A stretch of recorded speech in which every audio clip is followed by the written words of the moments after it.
El arte de esculpir fantasmas.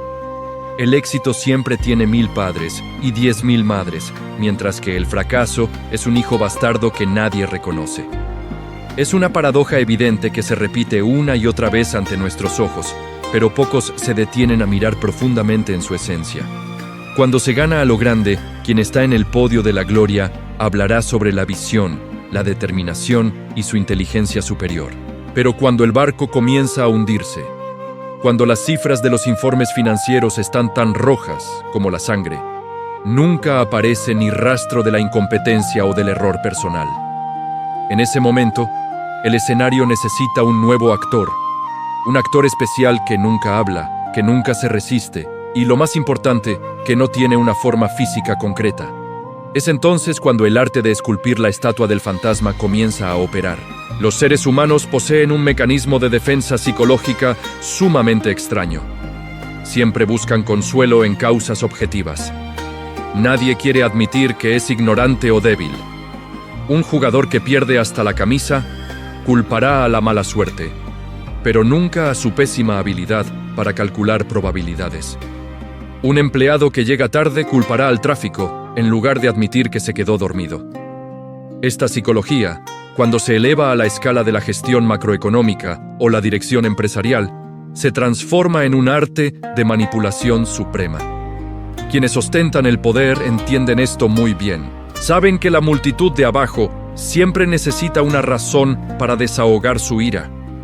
Pero esa razón nunca puede ser que el jefe se equivocó. Porque si el jefe se equivoca, la confianza se derrumba y el trono del poder se tambalea. Por lo tanto, se debe erigir una fuerza invisible para recibir todos los ataques de la opinión pública. Observen las juntas de accionistas o las declaraciones públicas cuando estalla una crisis. Nunca se escucha la frase «pronosticamos mal» o «nuestra capacidad de gestión es deficiente». En su lugar, se utilizan términos que suenan muy macro, muy abstractos y llenos de academicismo como volatilidad impredecible del mercado, ruptura de la cadena de suministro global, impacto de la geopolítica o, de forma más ambigua, fuerzas hostiles encubiertas. Estos conceptos son las estatuas de espectros, como almas errantes, más perfectas. ¿Por qué son perfectas? Porque existen, pero son inasibles. Nadie puede arrastrar al mercado ante un tribunal militar para ser juzgado. Nadie puede abofetear a la fluctuación económica. Estos conceptos son lo suficientemente grandes como para cubrir cualquier error individual, lo suficientemente aterradores para que la multitud sienta que el fracaso era inevitable, y lo suficientemente vagos para que nadie pueda verificarlos con detalle. Un líder inteligente nunca elige a una persona específica como chivo expiatorio de inmediato. Usar personas es muy arriesgado. Los seres humanos hablan, sienten injusticia y, lo más importante, pueden morder a su amo si se ven acorralados. Un director de departamento despedido para asumir la responsabilidad podría revelar los secretos oscuros de la corporación. Pero culpar al contexto objetivo es absolutamente seguro. Ese contexto aceptará todos los pecados en silencio. Se convierte en el escudo universal que protege el aura de la élite. Cuando las ganancias caen, se debe al invierno económico, no a una estrategia comercial errónea. Cuando un proyecto se retrasa, se debe a la superposición de mecanismos y políticas, no a una capacidad de coordinación mediocre. Al profundizar en esta técnica, se percibe su crueldad y frialdad. Para que la estatua del fantasma sea vívida y creíble, la élite debe inyectar continuamente miedos ambiguos en la mente de las masas. Los medios de comunicación se utilizan como una herramienta poderosa para pintar a ese monstruo invisible. Las noticias incesantes sobre la inestabilidad y los análisis complejos sobre factores macroeconómicos hacen que el oyente se sienta pequeño e impotente ante el flujo de los tiempos. Cuando la multitud cree que el mundo exterior está lleno de peligros incontrolables, aceptará fácilmente el fracaso del líder como un accidente inevitable. Incluso, llegarán a sentir compasión por el líder por haber tenido que luchar contra esas olas invisibles. De ser el causante del desastre, el líder se transforma en víctima, en un héroe solitario que guía el barco en medio de la tormenta.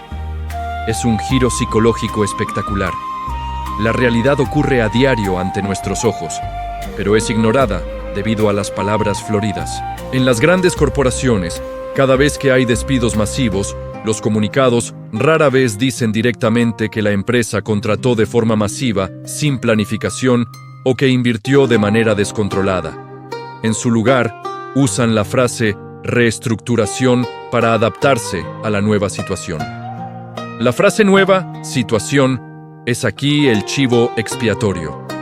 Suena muy lógico, muy razonable y, lo más importante, borra los rastros de la incompetencia previa en la planificación de personal. Los empleados despedidos se van pensando que son víctimas de las circunstancias, no víctimas de una mala dirección. Dirigen su odio hacia la economía en general, mientras quien firmó el despido sigue sentado en su sillón de cuero, continuando con el dibujo de otros planes ilusorios. O miremos los proyectos públicos de miles de millones que quedan abandonados y expuestos al paso del tiempo. Al ser cuestionados, la respuesta familiar siempre es obstáculos en el mecanismo o escalada de precios de los materiales. El mecanismo es creado por humanos, pero se menciona como si fuera una fuerza sobrenatural que impide el desarrollo. El precio es una variable del mercado, pero se usa como una pantalla para ocultar presupuestos mal elaborados desde el principio. Estos fantasmas se erigen uno tras otro, capa tras capa, creando un laberinto de razones que hace que el pueblo, al mirar, solo vea confusión, cansancio y finalmente se rinda y acepte. La indignación se diluye en el vacío porque no encuentra una dirección específica donde desahogarse. Este arte es tan sofisticado que crea la complicidad de la multitud. Cuando se culpa a un problema por el sistema o la cultura, todos sienten que tienen una parte de responsabilidad, pero nadie tiene que asumir una responsabilidad específica. Una seguridad falsa envuelve al colectivo. Los subordinados aprenden de sus superiores y usan a esos mismos fantasmas para justificar su propia pereza. El jefe culpa al mercado, el empleado culpa a los clientes difíciles. Todo el aparato opera en un círculo cerrado de culpas donde todos tienen una razón legítima para fracasar. La mediocridad se normaliza, envuelta en el caparazón de las dificultades objetivas. Pero lo más aterrador no es la mentira, sino cuando esa mentira se repite lo suficiente como para convertirse en una verdad absoluta, en un dogma de fe. Cuando la gente escucha demasiado sobre fuerzas hostiles o fluctuaciones impredecibles, comienzan a creer que el fracaso es algo natural. El estándar de competencia se reduce. Un buen líder ya no es quien resuelve el problema, sino quien explica mejor por qué el problema no puede resolverse. El talento para la elocuencia y las habilidades de gestión de crisis mediáticas se vuelven más importantes que la capacidad de ejecución. Aquellos que saben cómo esculpir estatuas de fantasmas, que saben señalar hacia la nada para distraer a la opinión pública, serán siempre los últimos supervivientes de cada crisis. Detrás de los trajes elegantes, los apretones de manos firmes y los discursos elocuentes hay un cálculo gélido. La élite entiende que el poder no solo proviene de hacer lo correcto, sino también de saber cómo equivocarse. Equivocarse con elegancia, equivocarse de modo que nadie pueda reprocharlo.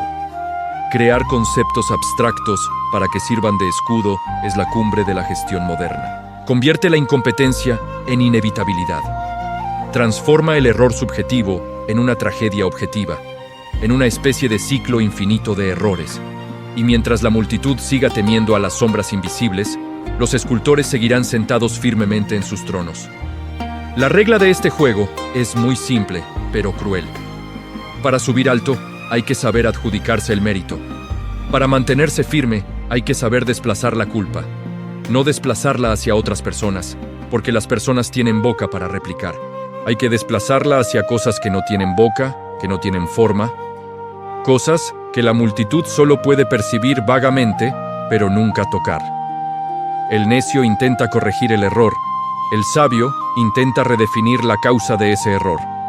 Este mundo no funciona con verdades desnudas, funciona con ilusiones hábilmente dispuestas para engañar al mundo, donde las estatuas de los fantasmas siempre se yerguen imponentes, recibiendo todas las piedras en lugar de las manos limpias que mueven los hilos detrás del telón de terciopelo.